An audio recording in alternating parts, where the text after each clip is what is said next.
Welcome back. You're watching the Press Club. Before the break, we were talking about the situation in the Philippines where a new president has been elected.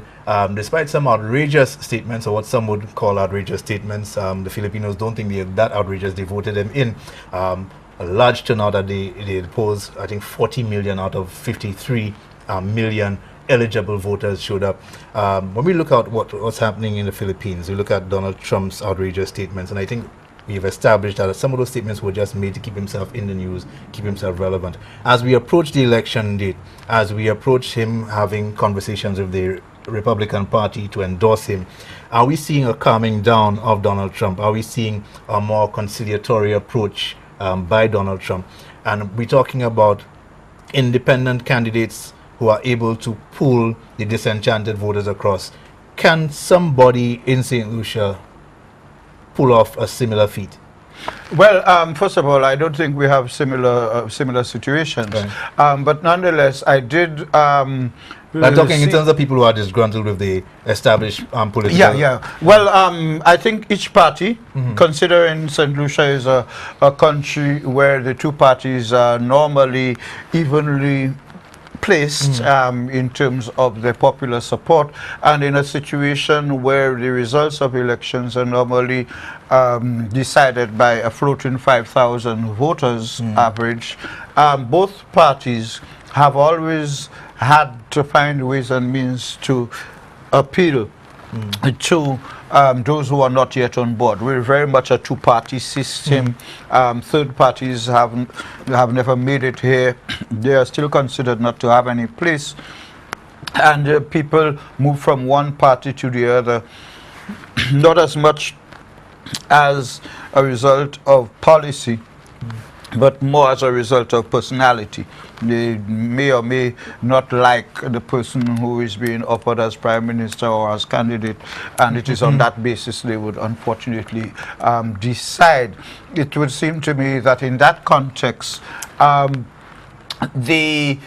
listened to Mrs. Sarah Flood Bobre when she was presented in the Boulevard on Thursday night, and interestingly, I observed that out of the box, out of the ordinary, the leader of the party presented his address very early, and the main address for the night seemed to have been Mrs. Sarah Flood Bobre, and excuse me, the content of her address seemed to have been playing that role, wanting to reach across to Labour Right, the supporters of Kenny Anthony, who she, as a former cabinet member with Kenny Anthony, can come out now like 10 years ago and say, he told me this, he told me that, and therefore don't trust him, trust me, trust us.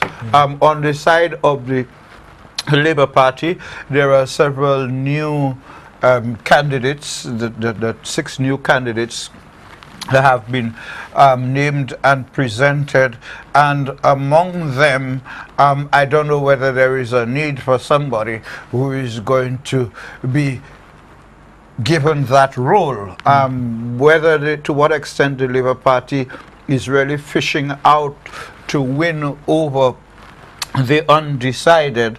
I think that is also already happening from the standpoint of the political leader stroke prime minister, having adopted that position, that the choice is between him and Alan Chastanet.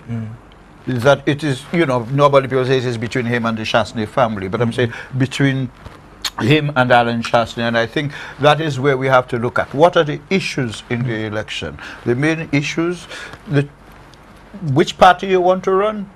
The country. Which party you want to run the country will be based on the basis of, or should it be on the basis of who is going to be the leader, or on the basis of the policies? Should it be on the basis of the promises as delivered, or should it be on the basis of a comparison of one promise vis-a-vis the other? And in a situation where that has not been happening sufficiently since 1951, so long ago, it is absolutely imperative that we find ways and means to, in between now and the next general election, and when I say we, I mean we in the media, we find ways and means. There's always time to be able to assist the undecided voter, which in the context of St. Lucia is a small number but the crucial number, to not have to wait on the respective parties, but to see how best we can empower them with the information that will allow them to make a choice. I know who I want to vote for. I know who I'm going to vote for. I know which party I'm going to support. But I'm not going to come on TV and say to people, you vote for the person I'm going to vote for, or you vote against the person I'm voting against. I can, but I won't, because I have my right to support, like we all do. But my role as a professional is to provide information, to dissect things where they seem to be, they need to be dissecting, and to see how best I could tap on my long and deep knowledge and understanding of how governments operate, how politics plays out in our country and in our region, to be able to sit with anybody, UWP, SLP, no P at all, and say to them, listen, this is my view, do what you want with it. Yeah. Mr. Buske, thank you very much. Always a pleasure.